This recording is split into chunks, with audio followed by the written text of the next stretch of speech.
पंच पुष्प में से एक पुष्प पारिजात का फूल।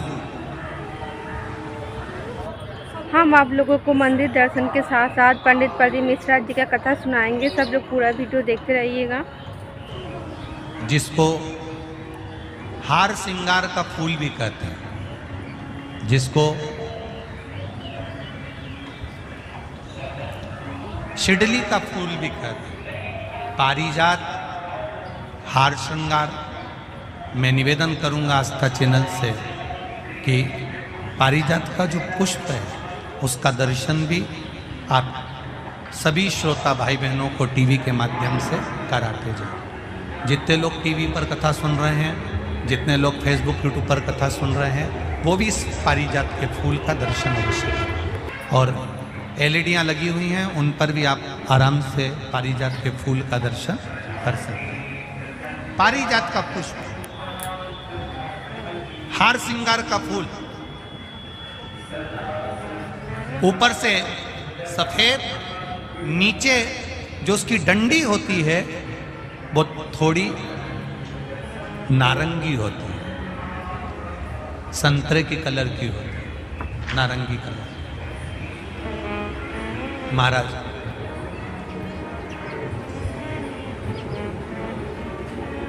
रात्रि में खिलने वाला ये फूल, रात्रि में जो फूल खिलता है ये पारिजात का, और हार श्रृंगार का जो ये पुष्प है जिसको हार श्रृंगार भी कहते हैं, पारिजात भी कहते हैं, और कहीं कहीं इसको शिडली का पुष्प भी कहते हैं। ऊपर से सफ़ेद होता है, नीचे उसकी जो डंडी होती है वो नारंगी कलर की होती है। शिव कथा कर रही, शिव महापुराण का चरित्र कर रहा है। जिस समय पर संतान की प्राप्ति नहीं होती या किसी कारणवश, किसी कारण से हमारे यहाँ वंश की वृद्धि नहीं होती, तब देवाधिदेव महादेव की आराधना पारिजात के फूल से करी जाती। अब उस पुष्प को चढ़ाने का एक तरीका है, जरा ध्यान दीजिएगा। पंच पुष्प शिव महापुराण की कथा आप लोग सुनने के लिए बैठे हो, बड़ी आस लगा कर बैठे हो, उसको समझिए। पारिजात का जो फूल शिव जी को चढ़ता है, भगवान देवाधिदेव महादेव को चढ़ता है, जैसे ये शिवलिंग है, मान लो ये शंकर भगवान का शिवलिंग है, ये जलाधारी है, ये जल नीचे गिरने का स्थान है। आप लोगों ने पहले कथा सुनी है ना सबने, आपको सबको मालूम होगा। राइट में गणेश जी का स्थान, लेफ्ट में कार्तिकेय का स्थान, बीच में अशोक सुंदरी की जगह। जहाँ पर ये शिवलिंग रखा है वो माता पार्वती जी का हस्तकमल, शिवलिंग के रूप में, शंकर भगवान के रूप में ये शिवलिंग है। ऊपर से जो एक एक बूंद जलाधारी नीचे गिरती है वो शंकर भगवान की 5 लड़कियां, जया, विषहरा, शामली बारी, दौतली और देव, ये शंकर जी की 5 बेटियां। वंश वृद्धि के लिए, कार्य सिद्धि के लिए, वैभव प्राप्ति के लिए, या अपने हृदय की सुख समृद्धि के लिए, संतान प्राप्ति के लिए पारिजात हार श्रृंगार के फूल की शिव जी को आराधना होती है। हार श्रृंगार का जो पुष्प होता है, अशोक सुंदरी वाली जगह पर हम पारिजात के पुष्प को समर्पित करते हैं। उसकी डंडी का जो मुख है वो शिवलिंग की ओर होता है जब अपन अशोक सुंदरी पर चढ़ाते हैं, और फूल का मुख इधर होता है। वापिस उसी पारिजात के पुष्प को उठाकर हम माता पार्वती जी के हस्तकमल पर, जो गोल हस्तकमल है, वहां समर्पित करते हैं। उस जगह पर माता पार्वती जी की ओर से जो पुष्प समर्पित किया जाता है, उसकी डंडी पारिजात की हमारी ओर होती है, पुष्प का मुख महादेव की ओर होता है।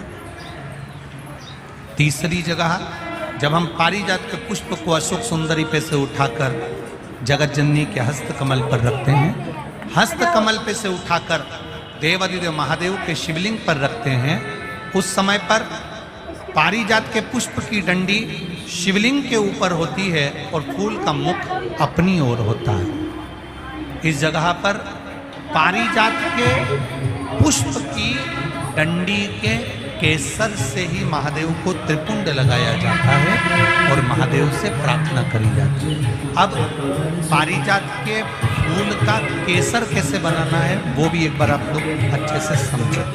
जैसे मान लो अभी पारिजात का तो फूल यहाँ पर नहीं है, पर आप टीवी पर दर्शन कर रहे होंगे।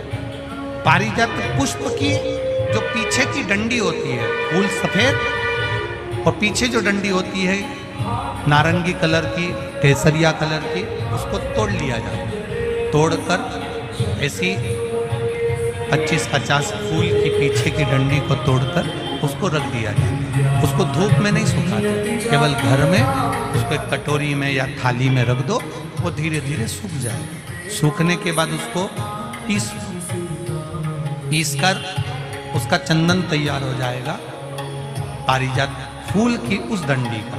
और जिस समय वंश के लिए, सिद्धि के लिए, कार्य सिद्धि के लिए या वैभव प्राप्ति के लिए हम पारिजात का पुष्प देवादिदेव महादेव को समर्पित करते हैं, उस समय इसी को पानी में घोलकर देवादिदेव महादेव को जब आप लगाएंगे तो जैसे केसर घुलती है, केसर का जैसे कलर होता है, केसर जैसी सुगंध करती है, वैसे कि वैसे ही ये पारिजात की जो डंडी आप लोगों ने सुखाई है, वही डंडी का जो चंदन बनाया है, शिव जी को लेपन करा है, उस समय पर अपने हृदय की बात आपने जो देवादिदेव महादेव को कही है, बस वही सुगंध हमारे जीवन में आना प्रारंभ हो जाती है। पारिजात हार श्रृंगार शुक्ल पक्ष की 9वीं तिथि, बैसाख महीना।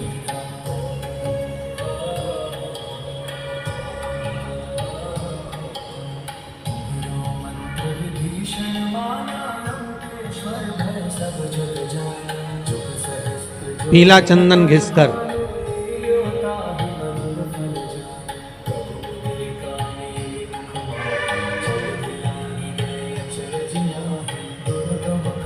उस चंदन को एक सुंदर पीपल का कोमल पत्ता, कोमल पत्ता मतलब एकदम, एक तो पीपल का होता है कड़ला पत्ता, एकदम कड़क हो जाता है, और एकदम होता है कोमल पत्ता।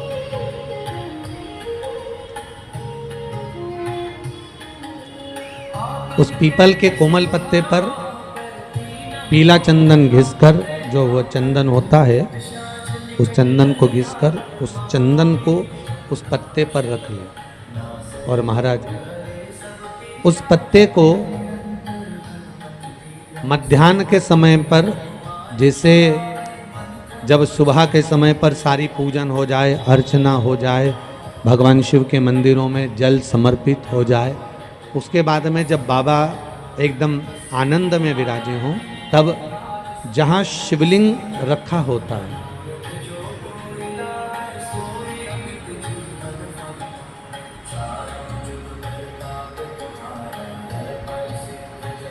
जैसे ये शिवलिंग है और ये कटी भाग जहाँ शिवलिंग रखा हुआ है, इस कटी भाग पर जहाँ शिवलिंग रखा है उसके पास में ही 3 उंगलियों से चंदन का लेपन उस कटी भाग पर करना है। जो उंगलियां लगी रहेगी उसी को अशोक सुंदरी वाली जगह पर स्पर्श करना है, और अशोक सुंदरी वाली जगह पर स्पर्श कर कर कुछ देर तक चंदन लगे रहने देना है। उसके बाद में उस चंदन को वापस निकाल कर लेकर आना है, लगाया गया है उसको भी निकाल कर वापस लेकर आना है। फिर बाबा का स्नान नहीं कराना, केवल चंदन लेकर आना, उसी पीपल के पत्ते पर रखा। डिब्बी में उस चंदन को आप रख लीजिए। कुछ दिन जिसकी नेत्र ज्योति कमजोर है, चश्मा लग रहा हो, श्रवण शक्ति कमजोर हो, सुनाई कम दे रहा हो, उसके कंठ से इस ठोड़ी तक उस